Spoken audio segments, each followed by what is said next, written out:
Assalamualaikum warahmatullahi wabarakatuh. Waalaikumsalam warahmatullahi wabarakatuh. Bismillahirrahmanirrahim. Alhamdulillahi rabbil alamin.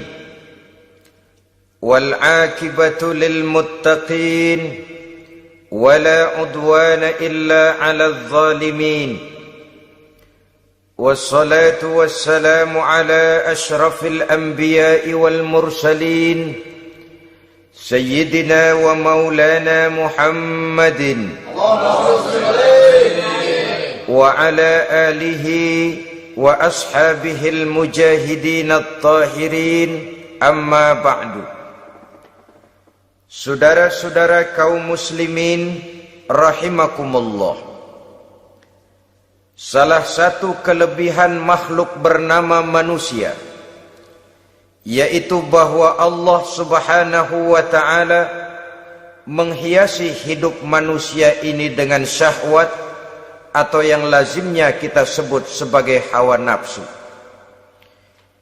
Inilah tenaga yang merupakan daya dorong yang melahirkan dinamika dalam kehidupan manusia, yang menyebabkan terus-menerus terjadinya perkembangan dalam sejarah peradaban dan kehidupan manusia.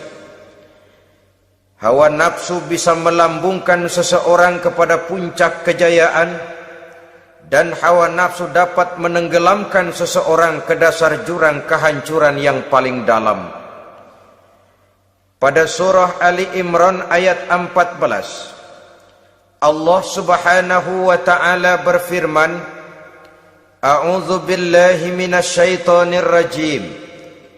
Zuyyina lin-nasi hubbus syahawati minan nisa'i wal banin wal qanatiril muqantarati minadh dhahabi wal fiddah wal khaylil musawwamati wal an'ami wal harth. Dzalika mata'ul hayatid dunya wallahu indahu husnul ma'ab. Mari kita perhatikan ayat ini lebih dekat lagi. Allah subhanahu wa ta'ala menjelaskan, Zuyyina linnasi hubbus syahawat. Makhluk manusia itu dihiasi dengan hawa nafsu. Dengan kata lain, hawa nafsu adalah perhiasan. Manusia tanpa hawa nafsu sama saja dengan orang yang tidak berhias, monoton, tidak mempunyai perkembangan dalam gerak kehidupannya. Tetapi kalau hawa nafsu adalah perhiasan, maka jika kita berbicara soal perhiasan, ada dua hal yang harus menjadi catatan pokok. Pertama, kapan satu perhiasan boleh kita pakai? Yang kedua, di mana perhiasan itu harus kita pakai? Kalau saudara berdandan rapi, pakai sepatu dengan kaos kaki, celana, jas, pakai dasi segala macam, tapi itu saudara lakukan pada saat saudara akan pergi ke WC, maka saudara sudah memakai perhiasan tidak pada waktu yang tepat. Begitupun sebaliknya, kalau jam tangan saudara pakai di kaki, kopiah saudara pasang di kaki, lalu sepatu naik ke atas jidat, maka saudara memakai perhiasan tidak pada tempatnya yang tepat. Demikian juga sifat yang bernama nafsu. Kapan dia boleh diperturutkan, di mana dia boleh disalurkan, adalah tugas daripada agama untuk mengatur syahwat atau hawa nafsu. Lihatlah kehidupan malaikat. Malaikat makhluk yang diciptakan Allah tanpa hawa nafsu. Maka kehidupan malaikat monoton. Malaikat tidak mempunyai peradaban dan kebudayaan. Malaikat adalah makhluk yang secara instingtif diciptakan untuk berbakti, tidak punya alternatif atau pilihan lain. Saudara lihat, Ada malaikat yang sejak diciptakan diperintahkan untuk sujud, sujud saja sampai sekarang, enggak bangun-bangun. Ada malaikat yang sejak diciptakan diperintahkan untuk tasbih, tasbih saja, yang lain tidak. Ada malaikat yang sejak diciptakan diperintahkan mencabut nyawa, nyawa saja urusannya, yang lain tidak. Pekerjaannya monoton. Tetapi memang karena tidak ada hawa nafsu, tidak ada kecenderungan malaikat untuk nyeleweng. Belum pernah kita dengar misalnya ada malaikat Jibril korupsi ayat. Ini kelihatannya ayat bagus ini, nggak usah disampaikan kepada bawahan Muhammad, dipakai sendiri saja. Tidak. Kita belum pernah dengar malaikat maut keliru mencabut nyawa orang yang belum waktunya modar. Belum pernah. Malaikat itu ibadun mukramun la ya'sunallaha fima amarahum wa yaf'aluna ma yu'marun. Maka kehidupan malaikat adalah monoton. Dinamika tidak ada, peradaban dan kebudayaan juga tidak ada. Andai kata bumi dan seluruh isinya diserahkan kepada malaikat untuk mengisinya, barangkali saudara tidak akan pernah kenal jembatan Semanggi, saudara tidak akan pernah kenal Monas, gedung-gedung bertingkat, gedung-gedung pencakar langit. Semua yang menggerakkan itu adalah karena manusia mempunyai hawa nafsu. Nah, kemudian pada kalimat berikutnya Allah memberikan rincian. Apa nafsu kepada apa yang paling menonjol dalam kehidupan manusia itu? Pertama, minan nisa, hawa nafsu kepada perempuan. Ini tentu yang ditujukan laki-laki. Dimanapun saja makhluk bernama laki-laki, kalau dia normal, tidak impoten, mesti suka kepada perempuan. Itu wajar, bin pantas alias normal. Tetapi tadi saya katakan di awal, nafsu kepada perempuan adalah perhiasan. Kapan makainya, di mana makainya, itulah tugas agama memberikan tuntunan dan aturan. Saudara-saudara kaum muslimin rahimakumullah, nafsu kepada wanita dapat mengantarkan seseorang kepada puncak kejayaan, tapi nafsu kepada wanita bisa menenggelamkan seseorang ke jurang kehancuran. Bergantung kepada latar belakang apa yang mendorong timbulnya syahwat tadi. Dengan kata lain, motivasi syahwat tadi digerakkan oleh iman dan ketakwaan, atau semata-mata karena memang syahwat yang merupakan kendaraan iblis. Penyelewengan pertama yang terjadi dalam sejarah kehidupan manusia adalah penyelewengan yang dilakukan oleh Nabi Adam alaihi salam pada saat ia memetik buah huldi. Kenapa itu dilakukan oleh Nabi Adam? Karena terdorong oleh rasa sayang dan cinta kepada istrinya Hawa. Sebenarnya Hawa lah yang merajuk, Siti Hawa lah yang membujuk, dan Nabi Adam oleh karena syahwatnya kepada istrinya memperturutkan bujukan Siti Hawa itu. Peristiwa Nabi Adam ribuan tahun yang lalu akan terus relevan sampai ke zaman kita sekarang ini. Berapa banyak orang-orang yang karena terlalu ingin menyenangkan istrinya, lalu tidak segan-segan melakukan perbuatan-perbuatan yang menyimpang, baik itu merugikan orang lain, merugikan masyarakat, bahkan merugikan bangsa dan negaranya. Seorang pedagang tidak akan segan-segan menipu. Sebaliknya pun begitu. Tidak jarang wanita di dalam kelemahannya bisa menenggelamkan dunia. Seorang suami yang jujur, polos, lugu, sederhana bisa jadi koruptor ulung karena didorong-dorong oleh istrinya. Istrinya barangkali bisa saja dibakar-bakar oleh tetangganya. Suaminya jujur, sederhana, kepala bagian, tempatnya basah tapi melarat. Istri rupanya tidak sabar melihat gaya hidup yang makin konsumtif, persaingan yang makin tajam. Suaminya dikipas-kipasin. Kata istrinya, bang, tetangga sebelah kita lakinya pegawai kecil, bang, tapi gelangnya kayak pelek beca. Abang ini kepala bagian tidak bisa membelikan saya macam itu, percuma lah. Kata suaminya, ya bagaimana bu, gaji saya cuma segitu-gitunya. Ya namanya kepala bagian, apaan, kayak sahabat dulu. Kalau sudah berpikir ke arah ini, artinya sudah ngipasi suaminya untuk melakukan tindakan yang tidak wajar.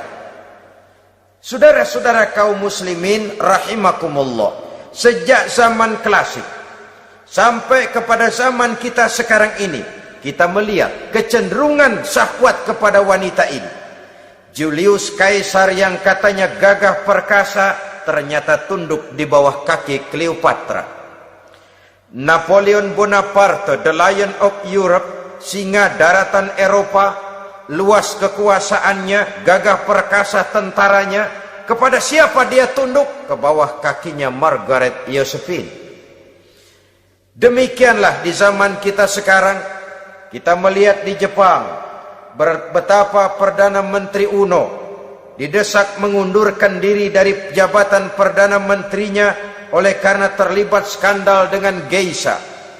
Kita juga melihat di Amerika, betapa Senator Gary Hart dari Partai Demokrat yang masih muda, jenius, diharapkan masa depan Amerika lahir dari tangannya, terpaksa mengundurkan diri dari calon presiden oleh karena terlibat skandal dengan Donna Rice. Kita juga menyaksikan betapa parlemen dan kabinet di Inggris sempat geger oleh karena skandal Pamela Bordes, pelacur kelas kakap yang melanglang buana mencari sasaran-sasaran kakap. Ini adalah kisah kejatuhan yang diakibatkan oleh hubbus syahawat minan nisa. Oleh karenanya benar jika Nabi kita menyatakan an-nisa'u imadul bilad, wanita adalah tiang negara. Jikalau baik wanita, baik negara. Jikalau rusak wanita, hancur negara. Kalau syahwat kepada wanita cuma semata-mata karena syahwat, maka seorang laki-laki akan memandang wanita cuma sekedar alat pemuas hawa nafsu. Nilainya rendah. Sedangkan agama kita mengajarkan ma akraman nisaa illa karimun wa ma ahanan nisaa illa laimun, kata Nabi.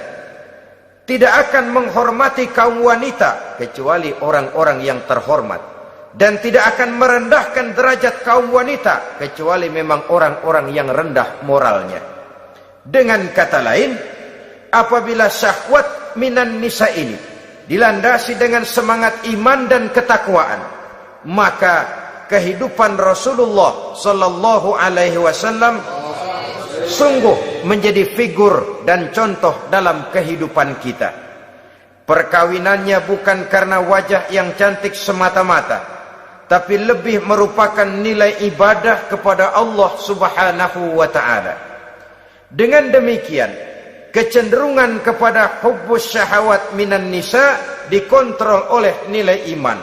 Barometernya, tolok ukurnya adalah iman. Di zaman sekarang banyak kasus kawin campur yang pada akhirnya akan membingungkan kita sendiri.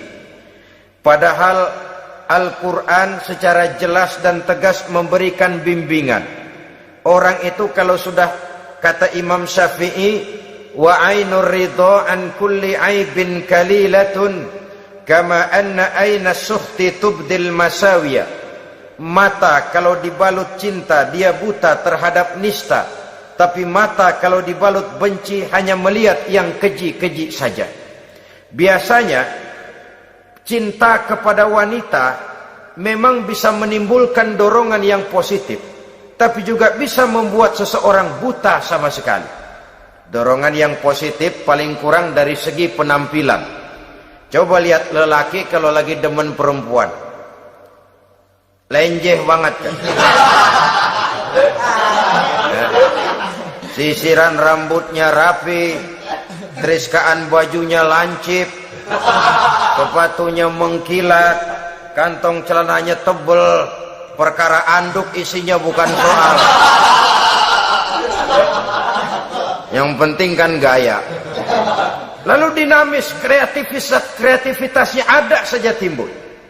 Tapi pada sisi lain, jikalau orang sudah kehilangan pertimbangan, juga kadang-kadang tidak segan-segan mengorbankan akidah, mengorbankan nilai-nilai iman. Padahal ini taruhan utama, sampai Quran dengan tegas memberikan peringatan. Wala ammatun mu'minatun khairun min musyrikatin walau a'jabatkum. Perempuan budak yang hitam legam, kalau beriman, itu lebih baik untuk dinikahi daripada wanita cantik berkulit kuning langsat tapi musyrik. Lebih baik budak yang hitam legam beriman daripada wanita cantik berkulit kuning langsat berhati bangsat. Tapi kita kadang kehilangan pertimbangan. Karena agama, karena cinta agama digadaikan. Karena cinta akidah terjual.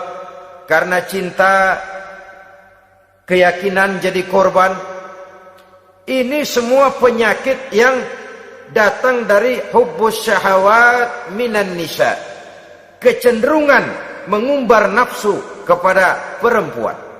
Ini memang perhiasan, tapi bisa juga jadi bumerang dalam kehidupan manusia.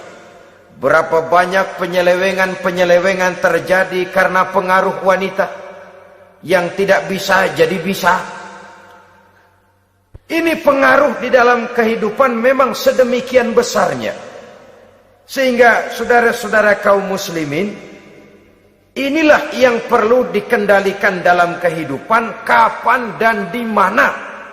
Kalau nafsu adalah perhiasan, kapan dan di mana perhiasan itu harus kita pakai, di mana dia harus kita tempatkan.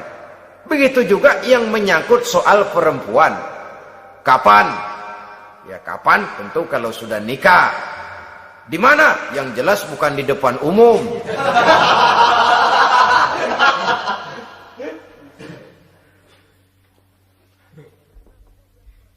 Ini nafsu yang pertama, minan nisa.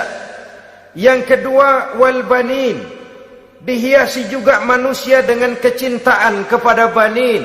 Makna banin di sini ay al-aulad, anak-anak laki. Kenapa disebut banin, anak-anak laki? Karena pertama, sering anak laki itu lebih jadi kebanggaan buat orang tuanya ketimbang anak perempuan. Sebabnya apa? Pertama, faktor nasab, silsilah lebih kuat kepada laki-laki ketimbang perempuan.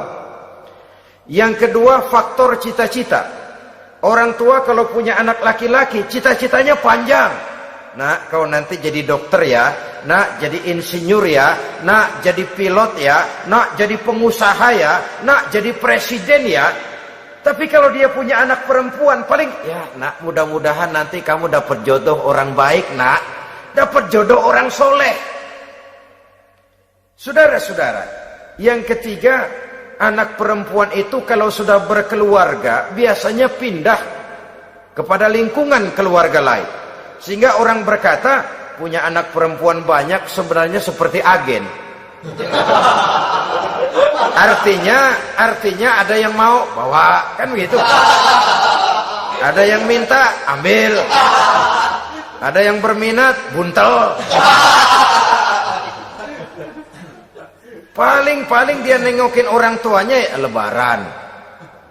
Ya syukur kalau sebulan sekali atau seminggu sekali. Tapi minimnya kan lebaran. Dengan demikian dari garis nasab ini lebih kuat al-banin ketimbang al-banat. Manusia dihiasi dengan kecintaan kepada anak-anak.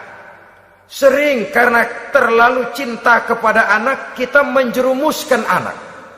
Terlalu sayang kepada anak, segala maunya kita perturutkan tanpa kendali dan kendala. Akhirnya sifat yang demikian itu malah mendorong anak untuk manja, tidak percaya kepada kemampuan yang dimilikinya, selalu mengandalkan kepada kebesaran, kemampuan daripada orang-orang yang dibanggakannya itu. Dan dalam kondisi demikian, kedewasaan dan tanggung jawabnya akan lambat berkembang. Maka Allah Subhanahu wa ta'ala memperingatkan bahwa harta dan anak bisa menjadi fitnah. Dalam ayat lain Allah juga memperingatkan, ya ayyuhalladzina amanu la tulhikum amwalukum wa auladukum an dzikrillah. Wahai orang-orang yang beriman, jangan sampai hartamu dan anak-anakmu memalingkan kamu daripada mengingat Allah. Jangan sampai kesibukanmu kepada anak dan harta benda menyebabkan kamu sampai lupa mengingat Allah Subhanahu wa ta'ala. Berapa banyak manusia yang tenggelam dengan melupakan Allah, jauh dari agama, jauh dari tuntunan syariat, oleh karena disibukkan oleh persoalan anak dan persoalan harta benda. Maka satu-satunya jalan, jikalau kita tidak ingin anak kita sampai memalingkan kita daripada mengingat Allah, nilai-nilai keimanan harus ditanamkan kepada mereka sedini mungkin. Dengan bekal ini, maka mereka, anak-anak kita, insya Allah tidak akan membuat kita orang-orang tua ini berpaling daripada mengingat Allah, berpaling daripada kehidupan beragama. Memang karena anaklah kita orang tua peras keringat banting tulang, pergi pagi pulang sore cari nafkah. Karena anaklah kita orang tua kepala jadi kaki, kaki jadi kepala. Asal mereka bisa menikmati hari depan yang lebih baik dari yang kita nikmati sekarang ini. Tapi berapa banyak juga orang-orang tua yang tidak sadar akan amanah berupa anak ini. Mereka lalai, mereka bersikap masa bodoh, padahal tidak akan ada yang tidak dipertanggungjawabkan di hadapan Allah Subhanahu wa ta'ala. Orang tua bisa mendapat pensiunan pahala kalau anaknya tumbuh menjadi anak yang soleh. Tetapi orang tua pun bisa saja masuk neraka karena anaknya menjadi anak yang kurang ajar dan orang tuanya sama sekali tidak pernah memberikan pendidikan yang sebagaimana mestinya. Saudara-saudara kaum muslimin rahimakumullah, kita tentu berharap memperoleh pensiunan pahala dan bukan mendapat tambahan dosa dari kekurang ajaran anak-anak kita akibat kita sebagai orang tuanya tidak pernah mau mendidik mereka. Dalam hadis ada diriwayatkan, ada anak kurang ajar, sembahyang tidak, puasa ibadah tidak, kenal Allah tidak, beriman pun tidak, dosa kelewat banyak, kejahatan berkarat. Di akhirat nanti disidang dia, ditanya, kamu kenal siapa Tuhanmu? Tidak. Kamu tahu siapa nabimu? Tidak. Kitab sucimu apa? Tidak tahu. Kiblatmu di mana? Tidak ada. Kamu sholat? Tidak pernah. Kamu puasa? Tidak pernah. Wah, kalau begitu kamu rusak sekali. Kamu neraka. Anak ini mengajukan protes. Saya menuntut keadilan. Benar saya tidak kenal siapa Tuhan saya. Saya tidak tahu apa kitab suci saya. Saya tidak pernah mendirikan sholat, tidak pernah melaksanakan puasa. Pendeknya tidak ibadah dan tidak iman. Tapi semua itu terjadi sebab-sebabnya tidak lain karena orang tua saya tidak pernah mendidik dan mengajarkan saya. Orang tua saya tidak pernah mengarahkan saya ke jalan itu. Sampailah saya seperti keadaan yang sekarang ini. Orang tua saya enak-enakan ngaji, saya teler diantepin aja. Orang tua saya memegang kitab, saya megang botol. Dia tahu, dia diam saja. Dia tahu dan dia tidak memberikan peringatan. Karena orang tua saya lah, maka saya jadi seperti sekarang ini. Kalau saya harus masuk ke dalam neraka, saya menuntut keadilan agar orang tua saya juga ikut bersama saya gabung ke dalam neraka. Orang tuanya yang baik-baik dipanggil, sudah mau berangkat ke surga nih orang tua. dipanggil, "Ntar dulu mas, ini dulu."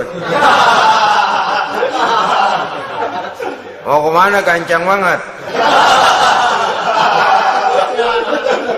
"Surga pak." "Nanti dulu, urusan belum beres."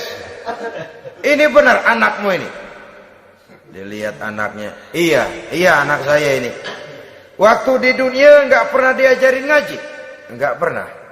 Sampai dia nggak kenal Tuhannya, nggak kenal nabinya, nggak kenal kiblatnya, nggak kenal kitabnya. Iya.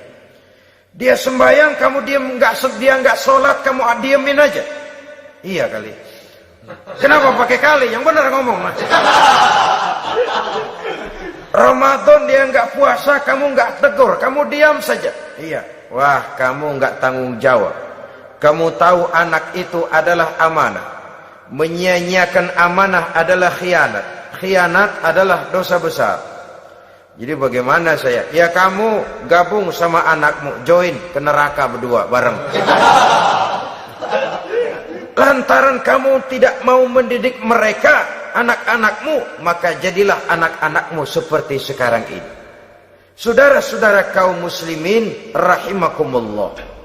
Sebaliknya, jikalau anak-anak kita yang kita cintai ini, yang merupakan buah hati belahan jantung, tumbuh dan berkembang menjadi anak-anak yang soleh, yang bermanfaat bagi masyarakatnya, bagi agama, bangsa dan negaranya, kita orang tuanya bolehlah tentram menerima pensiunan pahala. Menerima pensiunan pahala dari kesolehan anak yang ditinggalkannya. Alangkah nikmatnya mendapat pensiunan pahala. Terbaring kita di bawah pohon kemboja, nilai kebaikan kita dikenal orang, nama kita akan tetap hidup. Oleh karena kita meninggalkan anak-anak yang tumbuh menjadi generasi yang soleh, bukan anak yang salah. Oleh karenanya, kecintaan kepada anak jangan sampai membuat kita lalai dari mengarahkan mereka kepada kehidupan beragama. Di zaman sekarang ini, kecenderungan kita mengarahkan anak pun sudah kepada kecenderungan yang berbau materialistis. Maka yang ramai bagaimana anak bisa mengejar program MBA, Master of Business Administration, supaya keluar bisa jadi manajer. Bagaimana anak lalu kursus komputer, supaya keluar menjadi tenaga yang canggih di bidang komputer. Ya, kalau dia perempuan cantik, bagaimana dia bisa masuk akademi sekretaris and management, supaya bisa jadi sekretaris. Atau bagaimana dia bisa masuk sekolah nyanyi, supaya nanti jadi penyanyi dengan tarik suara, uang lalu mengalir ke dalam kocek jutaan nilainya. Maka yang ramai pun hal-hal yang semacam itu.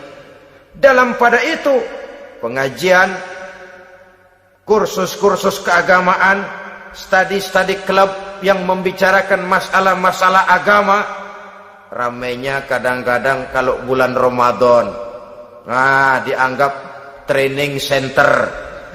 Ya lumayan, daripada tidak sama sekali mah lumayan. Tapi dengan demikian ini kan merupakan bagian terpokok dari kehidupan manusia. Alangkah idealnya jika dia mengantongi gelar MBA, Master of Business Administration, tapi punya nilai iman yang tangguh, ahli komputer tapi punya keyakinan beragama yang mantap. Dan ini harus ditanamkan lebih dahulu sebelum dia menguasai disiplin ilmu yang lainnya. Saudara kaum muslimin rahimakumullah, kecintaan kepada anak-anak sering mendorong seseorang untuk menimbulkan sifat nepotisme. Segalanya serba garis keturunan. Sejak ia jalur birokrasi sampai ke dalam kehidupan sehari-hari, nepotisme ini bisa terlihat. Orang kehilangan kondisi objektivitasnya. Mampu atau tidak soal lain. Bidangnya atau tidak bukan soal. Yang penting masih ada hubungan keturunan. Maka timbullah tumpang tindih untuk sesuatu pekerjaan yang tidak sesuai dengan kemampuan dan keahliannya. Di desa-desa kita melihat masjid, ketua masjid bapaknya, bendahara anaknya, sekretaris mantunya, Bilal besannya, kul beduk engkongnya. Pokoknya asal masih ada garis keturunan, masuk, tidak, minggir. Ini pada akhirnya kurang menciptakan pemerataan kesempatan. Iyalah kalau profesinya, tapi kan jarang yang demikian itu. Kita boleh cinta kepada anak-anak kita, tapi jangan lalu mempergunakan posisi yang kebetulan kita gunakan untuk menempatkan anak-anak kita lebih dari kemampuan yang mereka miliki. Nepotisme yang lahir, sehingga ini bukan saja tidak mendidik, tapi mengakibatkan terjadinya tumpang tindih. Tidak lagi berprinsip the right man on the right job, bahwa orang harus ditempatkan sesuai dengan keahliannya, tapi kita sudah berpikir subjektif, ahli atau tidak ahli, asal masih berbau keturunan, ayo silakan. Nepotisme yang akan lahir. Oleh karenanya, mencintai anak adalah sesuatu yang merupakan perhiasan di dalam kehidupan. Wajar, tetapi harus kita menempatkannya sesuai dengan semestinya. Ini yang kedua. Yang ketiga, nafsu yang menghiasi hidup manusia itu adalah nafsu kepada wal qanatiril muqantarati minadz zahabi wal fiddah. Al-qantarah ay al-malul katsir. Kecintaan, kesenangan, nafsu kepada harta benda yang banyak daripada emas dan perak. Ini tentu sesuai dengan situasi dan kondisi. Kecintaan untuk mengumpulkan harta benda yang sebanyak-banyaknya, baik itu berupa emas, baik itu berupa perak. Ini cuma penyebutan beberapa jenis dari kecenderungan manusia kepada harta benda. Bukankah sering dikatakan orang bahwa manusia di dalam berhadapan dengan harta itu seperti meminum air laut. Makin diminum, makin kering tenggorokan, makin haus kita dibuatnya. Apabila watak ini kita perturutkan, maka manusia tidak akan pernah kenal puas, tidak akan pernah kenal cukup. Nabi kita memberikan peringatan, "Lau anna libni Adam wadiyani min zahabin labtagha lahu mathalisan wa la yamla'u jawfa ibni Adam illa turab." Andai kata manusia mempunyai dua buah ladang yang seluruhnya berisi emas, akan puaskah manusia?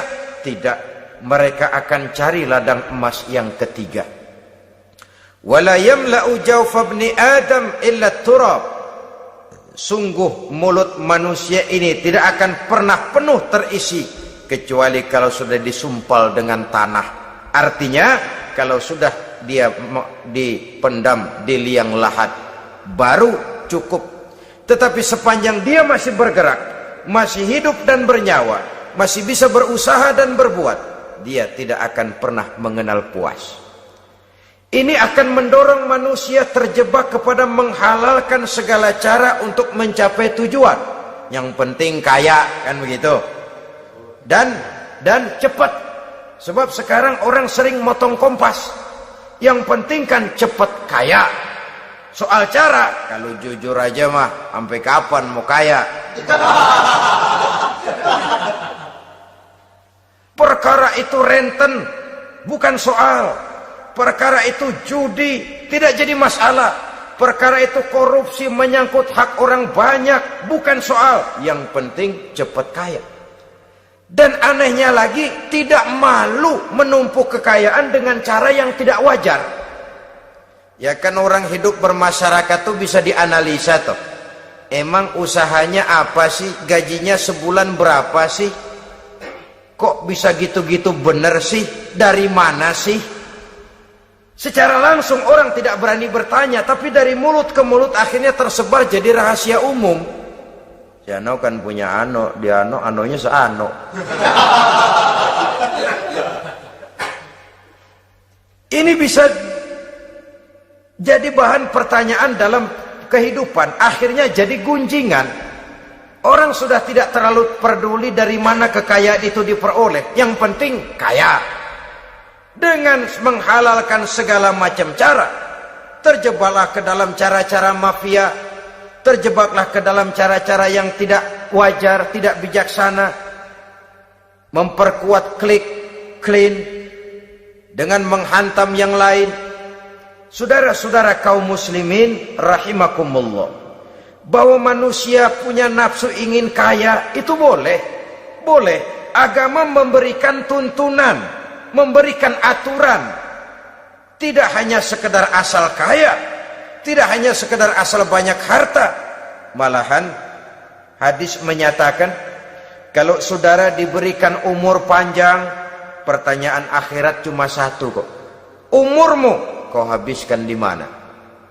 Kalau saudara diberikan amanah berupa ilmu pengetahuan, pertanyaan akhirat juga cuma satu kok. Ilmumu kau amalkan untuk apa? Tapi kalau kita diberikan amanah berupa harta benda, pertanyaan akhirat itu dua. Min aina iktasabahu wa fima anfaqahu. Dari mana hartamu kau dapat, kemana hartamu kau belanjakan. Dari mananya ditanya, kemananya juga ditanya, depan belakang ditanya. Dan kalau mempergunakan harta untuk kesenangan syahwat, orang berani bukan main. Tapi kalau untuk kepentingan agama, yang hakikatnya untuk kepentingan dirinya sendiri, berat seperti nyabut bambu dari ujung. Orang kalau menyumbang masjid 100.000, itu kan zohirnya memberikan panitia masjid. Tapi hakikatnya kan dia nabung buat dirinya sendiri. Seolah-olah dia cuma berkata, Pak, tolong saya titip 100.000, ini untuk kepentingan saya di akhirat nanti. Silakan uangnya mau dibelikan semen, pasir, kaca, pintu, jendela, silakan. Saya cuma titip, ini untuk saya di akhirat nanti. 100.000 Pak. Zohirnya dia memberikan kepada panitia masjid, madrasah, pesantren, yatim piatu. Hakikatnya dia nabung buat dirinya sendiri di akhirat. Malah tabungan ini bukan SDSB namanya, SDBS. Sumbangan dana berhadiah surga. Nah, itu SDBS namanya. Sekarang orang mengejar SDSB, lalu berat mengejar SDBS, sumbangan dana yang berhadiah surga langsung dari Allah Subhanahu wa ta'ala. Coba kalau dia main golf, sewa lapangan golf itu 400-500 ribu sebulan, paling 4-5 kali main. Beli stick golfnya saja sampai jutaan. Datang panitia pembangunan masjid 100. Minta didoain masuk surga lagi. Surga 100.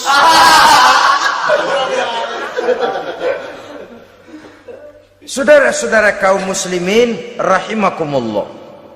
Kecintaan kepada harta benda yang banyak, baik berupa emas, berupa perak, mendorong orang untuk berlomba-lomba yang Allah peringatkan dalam Al-Quran, Alhaakumut takatsur hatta zurtumul maqabir. Kamu telah lalai akibat kamu berlomba-lomba memperbanyak materi dunia. Hatta zurtumul maqabir, sampai kamu dekat masuk ke liang kubur, baru rupanya sadar bahwa perlombaan ini tidak akan pernah sampai ke garis finish. Betapapun jauhnya rally Paris-Dakar, garis finishnya ada. Betapapun hebatnya medan yang ditempuh, buasnya gurun pasir Afrika, garis finishnya pasti ada. Itu kan rally yang terbuas di dunia katanya, Paris-Dakar. Tapi garis finishnya ada. Namun jikalau kita berlomba memperbanyak harta, kita tidak akan pernah sampai ke garis finish. Yang kecil-kecilan aja dah. Kalau orang ditanya, kamu kenapa sih belum mau sembahyang? Ya bagaimana mau sembahyang Pak, tinggal di Jakarta masih kontrak. Saban habis tahun diubur-ubur yang punya rumah. Kalau punya rumah sendiri walaupun kecil-kecilan, saya mau ibadah Pak. Ya, diberikan rezeki oleh Allah, bisa bikin rumah walaupun kecil-kecilan. Belum juga mau sembahyang. Kok belum juga sembahyang? Iya Pak, rumah emang udah punya sendiri, cuman kecil Pak. Atasnya atap, kalau hujan aja bocor.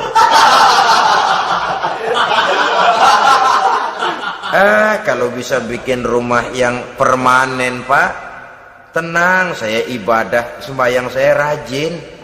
Iyalah, diberikan rezeki bisa bikin rumah permanen, bagus rumahnya. Lain lagi, iya, rumah sudah permanen, tembok, ubin, cuman isinya belum ada Pak, perabotannya. Duh. Kalau punya peralatan rumah tangga yang memadai, tenang, saya ibadah. Diberikan juga rezeki bisa beli perabotan rumah tangga yang lumayan. Di atas tehelnya sudah pakai karpet, mebelnya spaghetti, tempat tidurnya alga spring bed dan low pillow, ada kulkas, ada TV, di sebelah TV ada kunci mobil. Kuncinya mobilnya mana?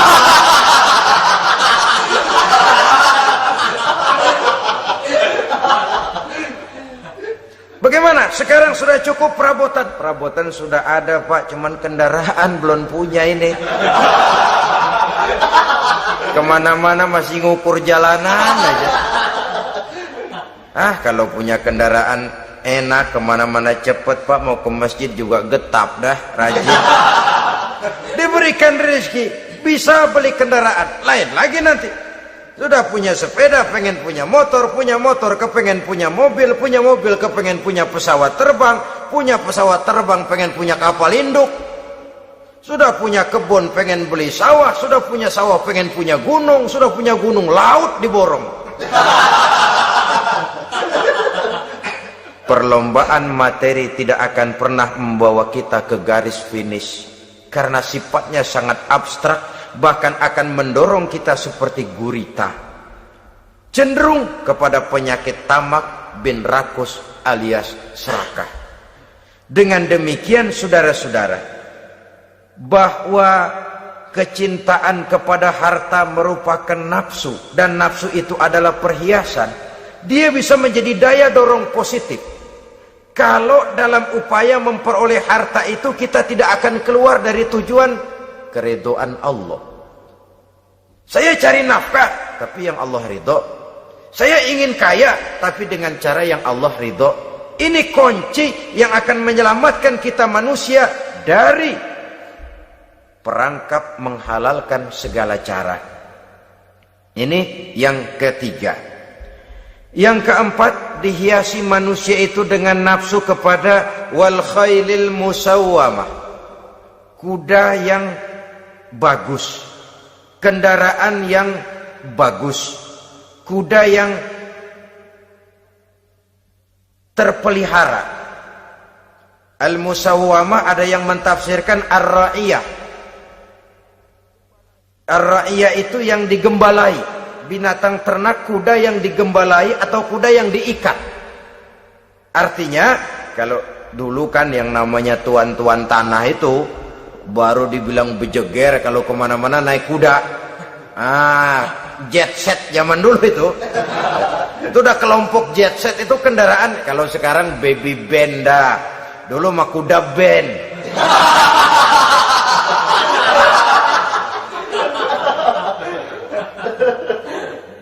Manusia punya kecenderungan suka kepada kendaraan, apalagi di zaman sekarang ini.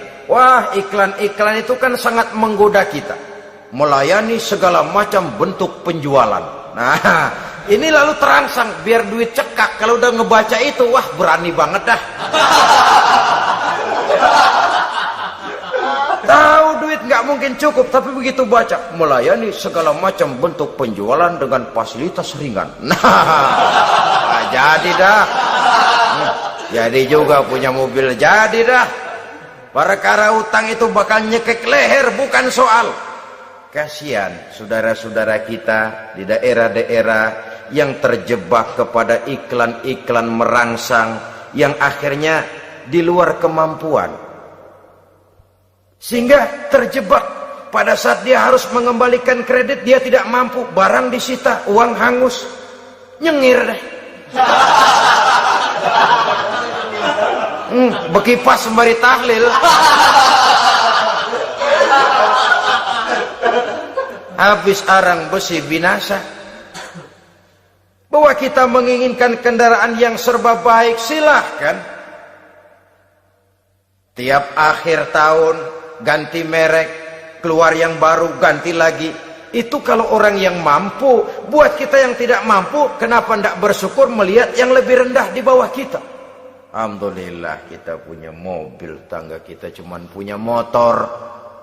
Yang punya motor, syukur kita punya motor bisa rada cepetan. Tangga sebelah punya sepeda, mana-mana kekejek mulu. Yang punya sepeda, alhamdulillah punya sepeda. Tangga sebelah kemana-mana jalan kaki. Yang jalan kaki, syukur masih bisa jalan. Teman sebelah lumpuh bertahun-tahun gak. Yang lumpuh, alhamdulillah masih hidup. Tangga sebelah kemarin out nggak balik lagi. Saudara-saudara, saya pikir menengok ke atas itu perlu supaya ada rangsangan kita untuk maju. Tapi menengok ke bawah pun juga lebih perlu agar kita mensyukuri yang ada dan tidak suudzon, tidak buruk sangka kepada Allah. Apa yang diberikan Allah kepada kita sekarang ini, itulah yang terbaik menurut Allah untuk kita. Saudara-saudara kaum muslimin rahimakumullah. Dahulu ada seorang pemuda, matanya buta. Dia mengeluh, "Ya Allah, kenapa saya dilahirkan dalam keadaan buta? Apa dosa saya? Apa salah saya? Andai kata saya tidak buta, saya melihat keindahan alam ini, saya lebih akan bersyukur kepadamu ya Allah." Nah, sudah dia berburuk sangka kepada Allah. Satu hari ini Raja Baduy di pedalaman mengerahkan tentaranya menculik anak-anak muda.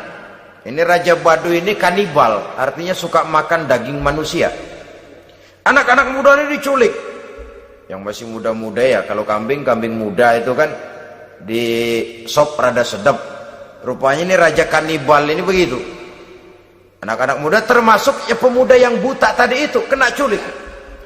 Ya sudah diculik, rawatlah di istana raja ini, diberikan pakaian bagus, dikasih makan serba enak. Sebab apa? Supaya badannya gemuk. Setelah gemuk nanti dipotong di sop legit. Udah kerjanya cuma makan tidur, fasilitas nikmat, tidur enak. Udah giliran dapat 1 bulan 2 bulan kemudian, ketika mau diambil anak-anak muda ini, raja sendiri yang milih mana yang disop duluan nih.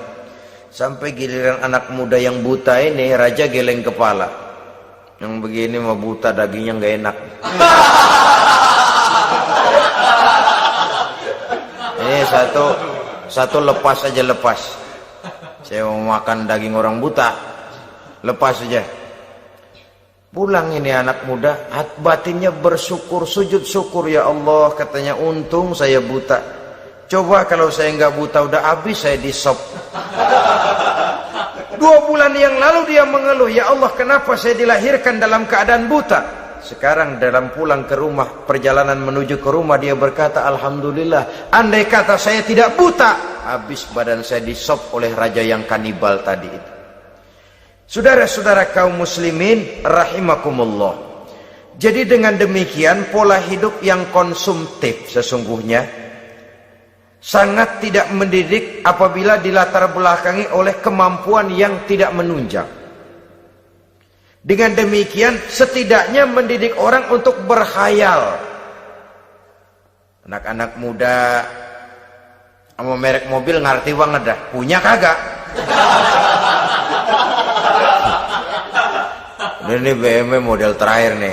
Nih, kemarin gue ngeliat di sana, gue megang ramai banget.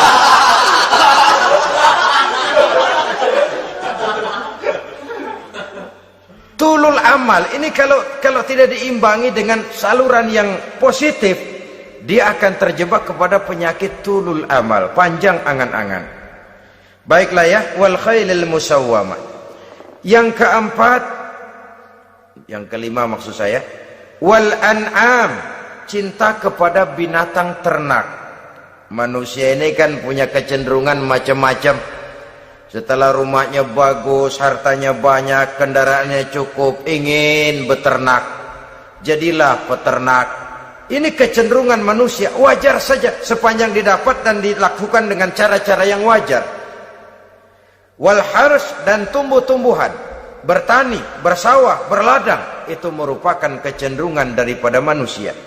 Keseluruhan itu kata Allah, kecintaan kepada wanita, kepada anak, kepada harta benda, kepada kendaraan, kepada binatang ternak, kepada tumbuh-tumbuhan, zalika, semua itu mata'ul hayatid dunya, merupakan kesenangan hidup dunia. Berapa lama kesenangan hidup dunia? Sebentar, seumur manusia. Seumur manusia. Bahkan kadang-kadang pada saat dia masih hidup pun orang tidak sepenuhnya sempat menikmati kesenangan hidup dunia. Apabila ajal datang, selesailah kehidupan dunia sampai di situ. Orang-orang kafir, buat mereka surganya di dunia ini. Bila kehidupan di dunia selesai, selesailah sudah surganya sampai di situ.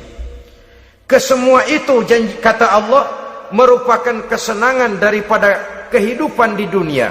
Wallahu indahu husnul ma'ab, dan Allah mempunyai tempat kembali yang sangat baik. Nah, setelah Allah menjelaskan semua itu, pada ayat yang ke-15 Allah memberikan jalan keluarnya. Memperturutkan nafsu kepada wanita, anak-anak, harta benda, kendaraan, binatang ternak. Bijaksanakah itu?